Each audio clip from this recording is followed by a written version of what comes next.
Hey everybody, welcome to another episode of Podcast on D-Shot. For this episode, my guest is UW-Whitewater Athletic Director Ryan Callahan. Ryan, thanks for being on. Yeah, D-Shot, thanks for having me. All right, so I thought I'd get started with kind of talking about your playing career at Whitewater a little bit, 2002 to 2004. Specifically kind of your senior year. You were 7-1 on that pitching staff. That also included Brady Endel, Greg Reinhardt, and current Oshkosh coach Kevin Tomaszewicz. What were those playing days like? And especially, obviously, that team kind of helped lead into the 2005 national championship. Also, kind of you batted 343 that senior year as well. So, just what were your playing days like? Yeah, we were fortunate. When I came in, there was a a group of upperclassmen. Mike Bolson, Gus Maves, J.J. Mowens, Ryan Zellhofer, Ryerson, Kevin Rosh, Ryan Hoffman, Kelly Mulroy. I think although they didn't necessarily have the accolades that the 04, 05 and, current teams did, I think they were really kind of laying the groundwork for what potentially could be Warhawk baseball. So I think a lot of the success that happened started with them. I came in '99 and I came back in with Coach Vo. So it's kind of funny how our careers have kind of been together the whole time since '99. So I think when Coach Vo came in '99, he instilled the belief that, why not us? Before that, Oshkosh obviously won every regional, they won every conference tournament, every conference title. And it wasn't until, kind of Mills and Vo got together and they both had that belief that, we have everything they have. Why can't we be at that next level? So once I'll say my class came in with Travis Van Zyl and some other people, then obviously Brady transferred in from Minnesota. Those were key pieces that really led to the belief that we could compete at that level, like Oshkosh, on the not only the regional level but also the national level. So I think a lot of it just came from, kind of Vo's passion for winning and passion for developing baseball players, as well as having Mills as kind of the father figure. So you kind of had the, I guess the good cop, bad cop, where, Mills was a very understanding, almost like a father figure, and Vo was going to be, kind of pedal to the metal at all minutes of the practice. But so yeah, then once we kind of got over that Oshkosh hump, we realized that we could compete nationally, and having a guy like Brady who won Division III Player of the Year, we kind of rode his coattails and did the best we could, and it obviously helps having a guy that's 6'5" lefty that can just not only throw by people, but also what did he have, 16, 17, 19 home runs that year as well. So he kind of set the tone for us and gave us that confidence. Then obviously Vo's passion for the game and Mills being there as well. So it was just kind of a perfect storm getting us ready for 2005 when the team won the title. I know Vo was talking about my last podcast with him. They're talking about how I guess the volleyball team was hosting the national tournament one year, and I guess the second baseman on the team told Vo, he wanted a little bit of a piece of that.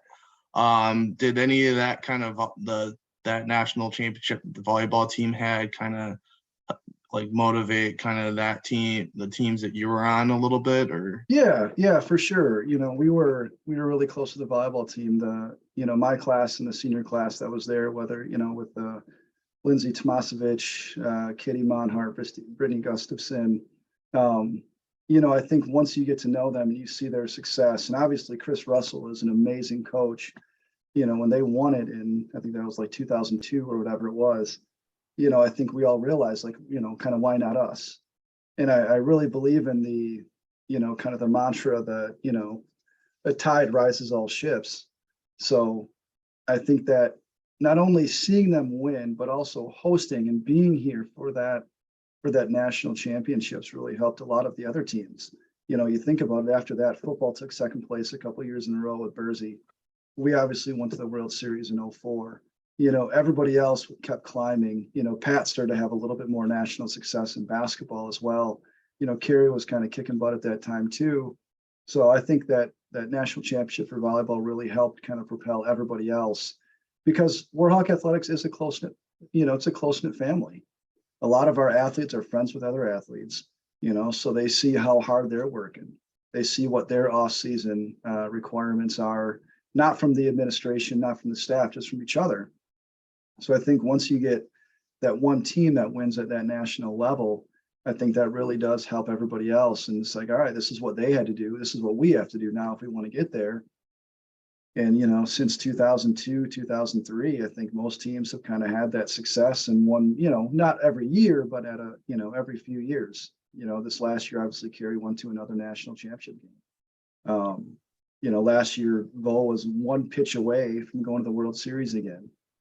Kevin was in the Final Four this year. Last year, he was at the semifinal, or 2 years ago, or he made it to the championship game. So I think that sustained success has been really special here.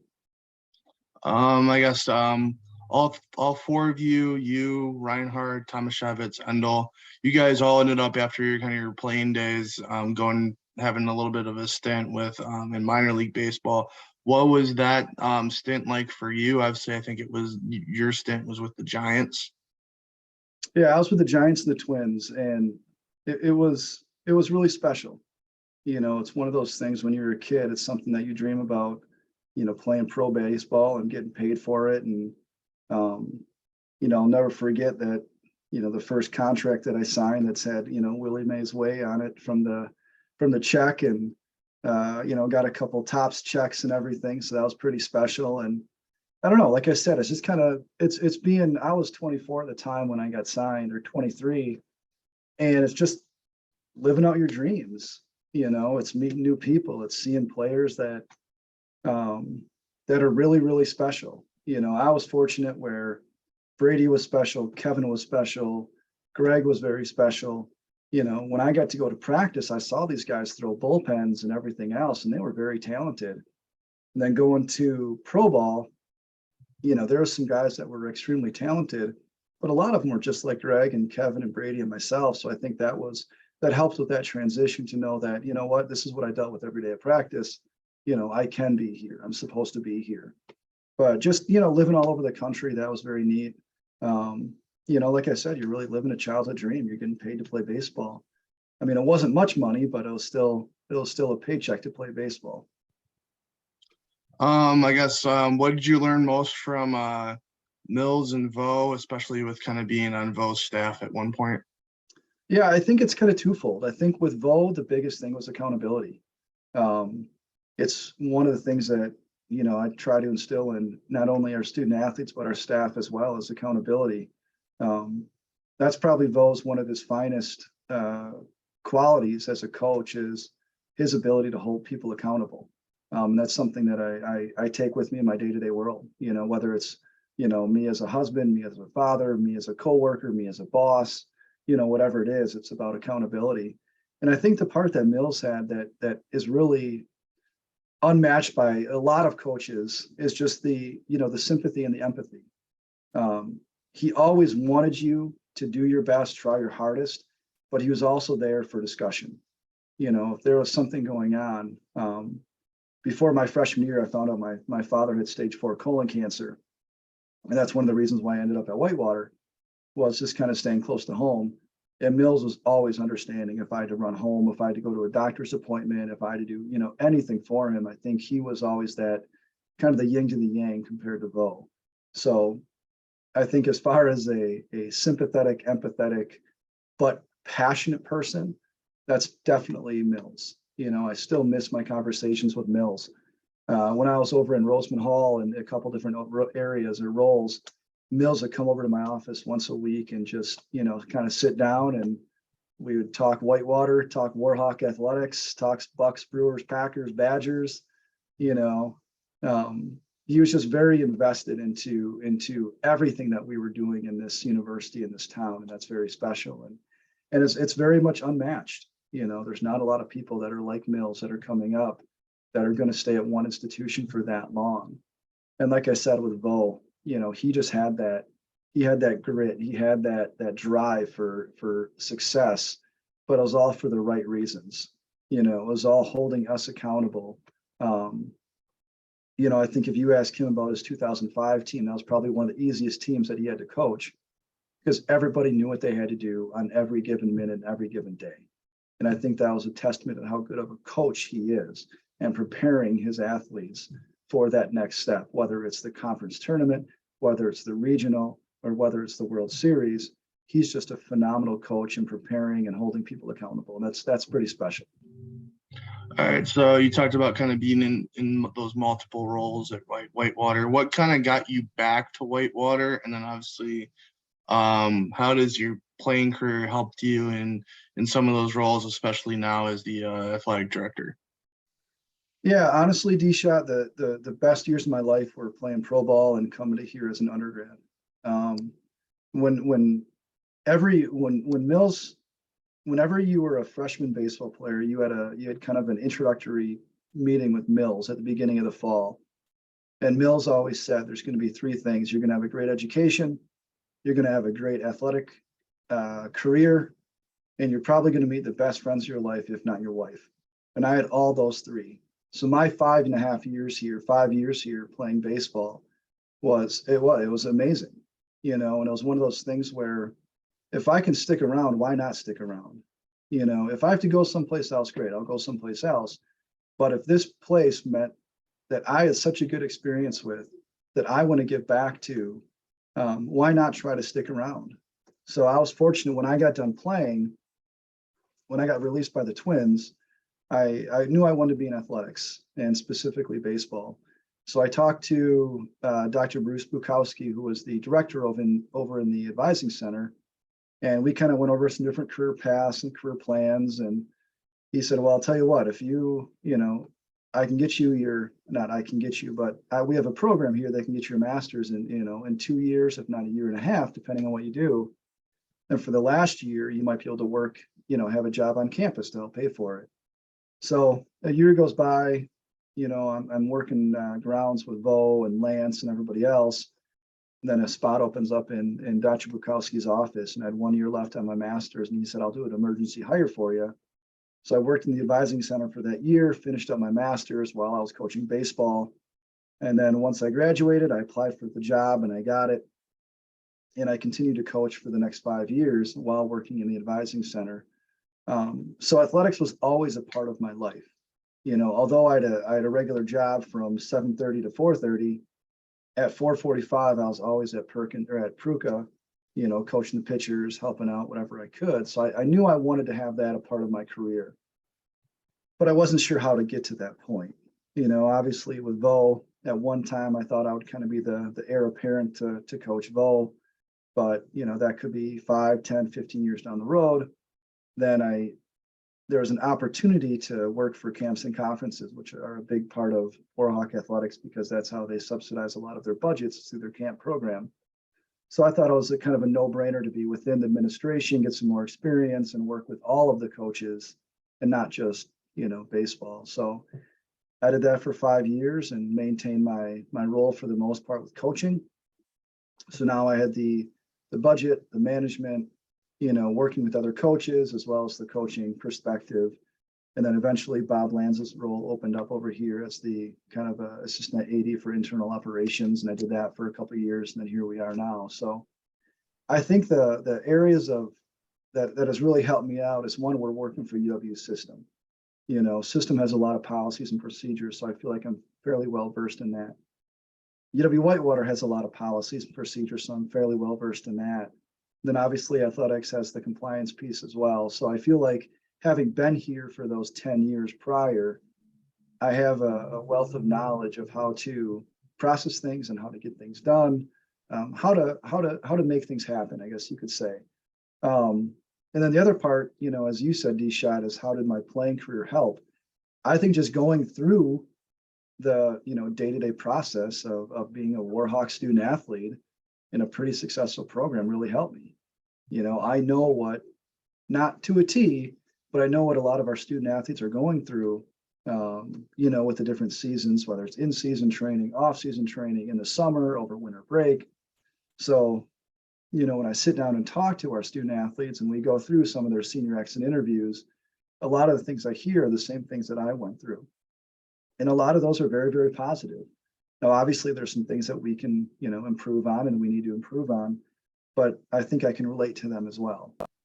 Every year during our eligibility meetings, Coach Corallo and I go over some eligibility stuff. And that's one of the things that I highlight is that I was sitting in their shoes, in 1999 to 2004, but I was still sitting in their shoes, sitting in their seats.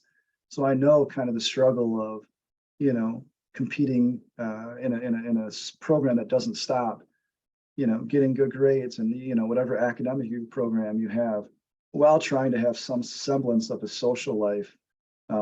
It's tough, but I think, like I said, I think I kind of associate with a lot of the things that our student athletes are going through on a day-to-day basis. All right. Talking about your obviously role as athletic director, what are some of the future plans for Warhawk Athletics? And obviously, I guess any updates with like facility stuff, in terms of anything, I guess. Yeah, no, I think we're in a good spot. You obviously have your background of the updated football locker room behind you, and that's state of the art. The SAC for football is very nice. We're constantly looking to upgrade different areas. The Williams Center is the Williams Center. It's not a brand new building. So a lot of the upgrades that we're going to do is just trying to hopefully update and not necessarily upgrade. So some of the locker rooms we're updating as well. There's certain things that we just have to do. Baseball, we have to worry about that turf that's getting pretty old. The track for track and field, at the Rex Foster track, that's got to have some updates as well. The field house at one time, that was state of the art. And now there's a lot of other schools that are catching up to our facilities. People talk about the facility arms race in Division III between Power 5 and mid majors. That's true in Division III as well. We're competing with the lacrosses and the Oshkoshes and the North Centrals and, the Hopes, the Adrians, everywhere else that are getting new facilities. So, hopefully our campus believes that, whether we get another field house or an upgraded field house or something like that, or, turfs and practice fields to make it a little bit more accessible to all of our sports. And, we can get out there when the weather isn't great and we're not worried about chewing up the ground and the grass and everything else. One thing that helps us out is that we are a shared use facility. So a lot of the upgrades that we want to do, it's going to help benefit the general student population. If there's a turf football or turf field on the other side of the Catcho Field House, that's going to help, club soccer, club baseball, club softball, ultimate frisbee, intramurals and stuff like that. So it's just trying to figure out what can we do next that's going to enhance not only the student athlete, but also the general student population's time while they're here at Whitewater. Would there ever be like, obviously, the basketball arena, is that ever going to get an upgrade? Or I know there was some sort of thing out there a couple of years ago, but yeah, we hired a firm to do kind of a facilities master plan, and that was part of it.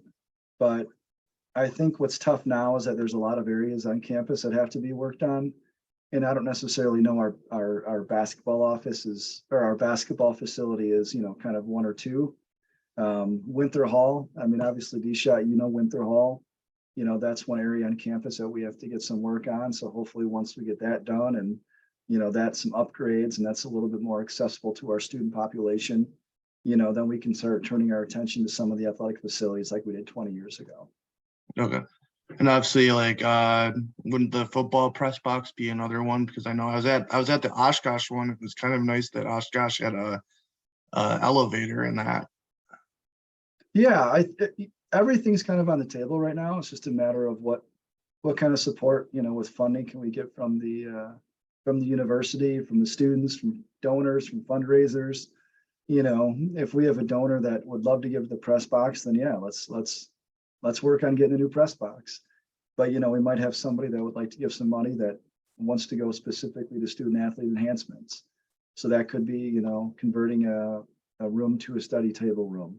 That could be enhancing their video analysis, capabilities, whatever that is. So a lot of the stuff that you're talking about is stuff that we're thinking about. but now it's, really prioritizing what's number 1, 2, 3, 4, and 5. Obviously, health and safety is going to be very important. That's going to be the most important. So it's really analyzing or looking at, out of our facilities, which are the ones that we have to upgrade based off of the safety of our student athletes, our coaches, and the general student population. Okay. Obviously I have a sport that I'd like to see added at Whitewater at some point. Obviously with how Carthage, with their men's volleyball program and how fun it was kind of to cover that and watch that team play. What sports do you see maybe Whitewater or maybe the WEAC adding at the NCAA level in the future? And then like what kind of hurdles does the school/conference have to go through to kind of make some of that happen? Yeah, no, that's a good question. And this is something we talk about a lot.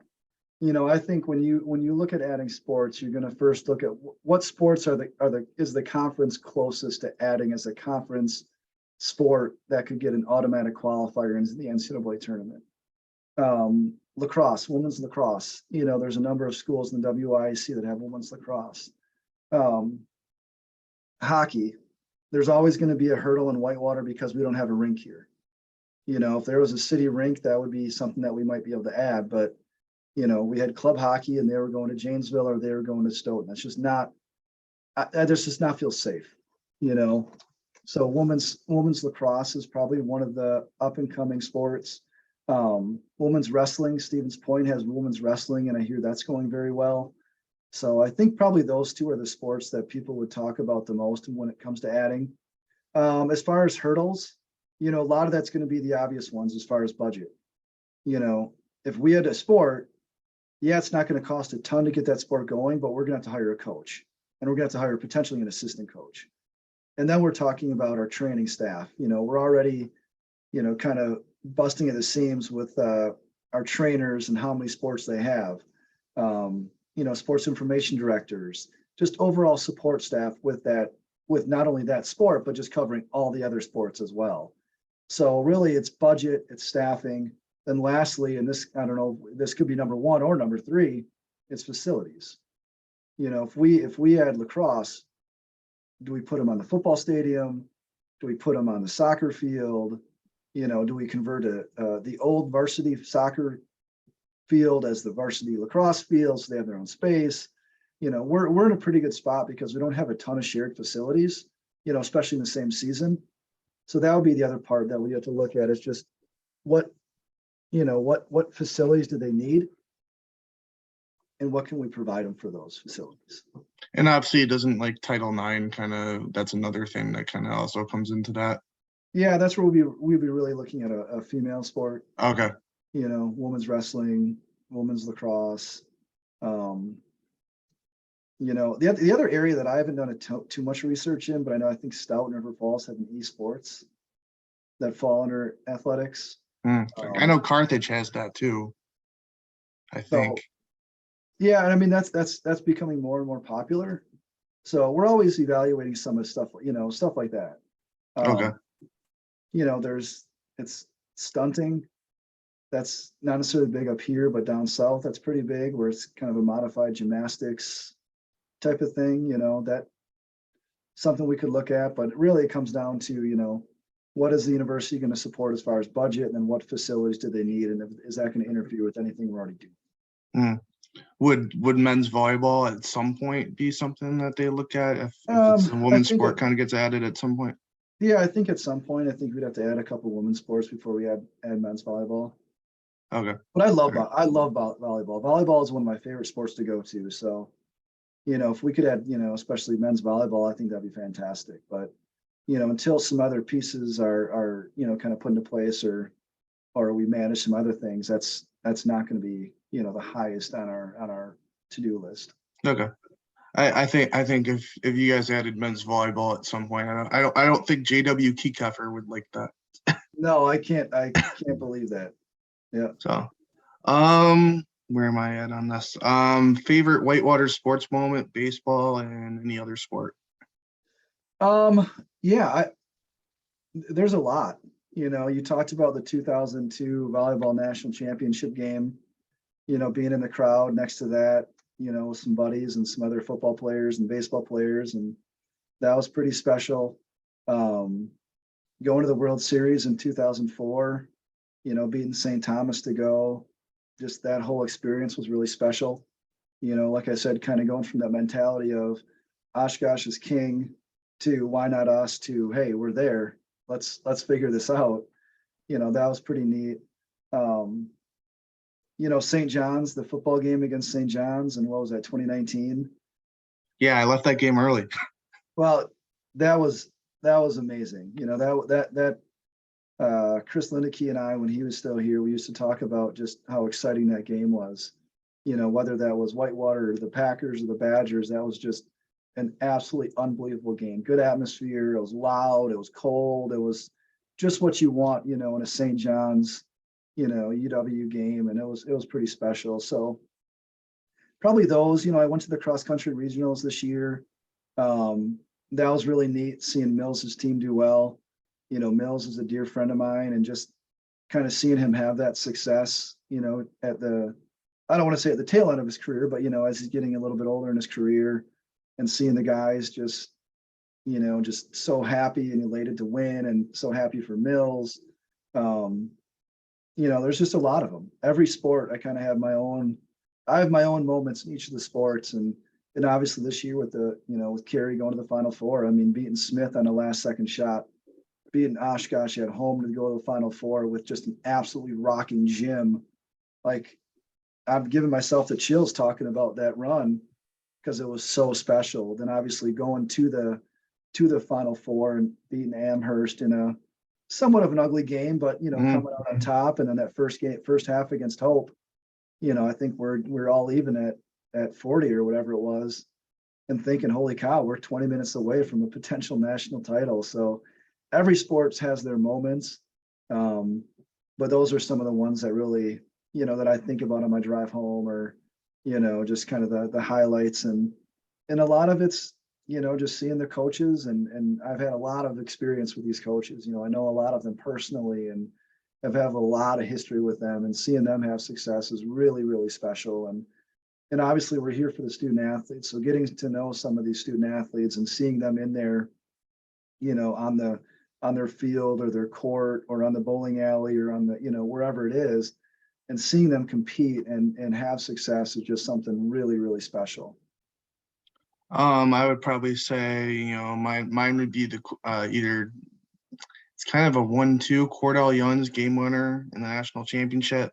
Obviously, being from Kenosha, that was kind of a neat thing to see live. The Mary Merck double buzzer beater game would be 2, and then I don't know if I would go recent one would be the Schumacher game winner, considering I have that on YouTube as a video.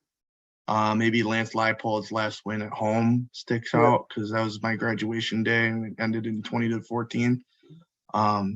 So maybe that St. John's game, but there's a lot of other games that kind of stick out. And we're fortunate.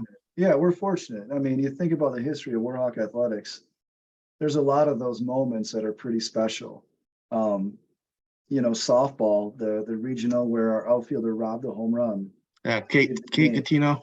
Yeah, Catino robs it home run, and by chance we get it on video, we get it on photo. Like that, I mean, that was crazy. Being there and just thinking, oh my gosh, she caught it. So there's a lot of those. To me, it's nuts. To me, it's nuts looking back at my college time and be like, I seriously saw 2 Sports Center top plays live in person when that involved Whitewater when I was in school. It's just nuts. Yeah, no, and and those are the fun things, that you kind of sit down and talk to your buddies, or we'll have a staff meeting and we'll kind of reminisce about a certain play or a certain game, and that's why we're doing it, is seeing these young men and women succeed, and brings back some good memories. Okay, I'm gonna end this podcast, and the Bolus podcast I'll have on record today as well. With this question, obviously we just lost another legend in terms of Warhawk athletics. So I guess your favorite Tommy Laney story. Oh man, my favorite Tommy Laney story. I don't know if this is appropriate, but we went out for Friday fish fry one time, and this I'll give you a couple. Uh, Went out for a Friday fish fry. He dropped his fish in his beer, and he immediately says beer better. He immediately says beer better fish. So that was pretty funny, and I think we all found it pretty funny. But I think some of my fondest memories are sitting next to him when he's announcing and hearing him kind of give his analysis on how the game is going and how the players are playing and how the coach is coaching, and almost being that armchair quarterback. Because Tommy was never that guy. Tommy always credited the coaches with everything, and he never second guessed them. But sitting up in the booth or in the trailer or wherever, listening to him talk about what we should have done and what we shouldn't have done was always interesting and always enjoyable. And just, kind of shooting the breeze about life. That's one thing that I'm going to miss is sitting there during baseball games, whatever, 16 games a year at home, and just talking to him. He's one of the few people that Warhawk athletics was everything. You find a lot of people that support Warhawk athletics, but they're supporting the Packers and the Badgers and the Bucks and the Brewers. I mean, Tommy was all in on Warhawk athletics. Nothing else mattered to Tommy, maybe besides a couple, cold beers, but it was Warhawk athletics, and that was it. And that's what's really, really special about a guy like Tommy. And there's not a lot of those guys out there, or girls, that are literally everything Warhawk. And it was tough. I was on vacation when I found out that he passed away, and that was a hard day. I mean, I just talked to him the day before. Looked fine, talking to him, conversation, and then found out that he passed away that Friday, I think it was. That was really too bad. So we lost a good one, but I'll always cherish the times that I was able to spend with him. And I was fortunate. I got to know Tommy in the fall of 1999, and I've been in close with him since, he passed 2 weeks ago. He's been a significant part of my life for that period of time. Yeah, I was at the WFCA Hall of Fame, and I was sitting in the press box at Oshkosh, and I was like, oh my God. I was kind of struck by it. I ran into, I don't know if you ever knew Steve Tenhagen at all.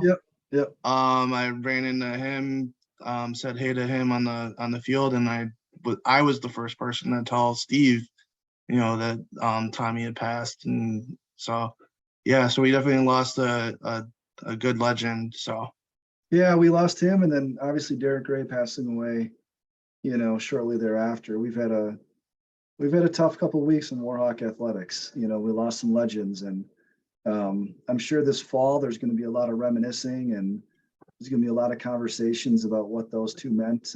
Obviously Tommy for the longer period of time, but what Derek meant to the program, to Madison, to the school and everything else. And I think that's where having that structured routine of the kids going to class and coming to practice and working out, that's going to help everybody kind of through that grieving process, is just communicating with everybody else. So it'll get a lot better, because now we're kind of all in our silos, living in different places, and the kids aren't, the students aren't here. And I think once we get back, we'll have some good conversations about both of those people, and really, allow their legacy to live on with each of us. Do you think that maybe athletics does maybe a Tommy Laney night or some sort of thing that honors him during either wrestling or even baseball? There's something in the works, D-Shot. So you'll have to pay attention, and I'll let you know when we got something going on. So we're planning something for September, just finalizing the details now. Okay. All right. I'm hoping to be at the first home football game. I might take my boss to that as well. With obviously there'll be one Whitewater football game I'm not going to be at this year, Whitewater versus Oshkosh, because I'm going to be covering. That's the night Kaukauna and Kimberly go at on the football field. So okay, hoping to get some stuff at some point. But we'll see. So all right, D-Shot. Well, let me know when you're in town. all right. Thanks for joining me. Yep. Take care. All right.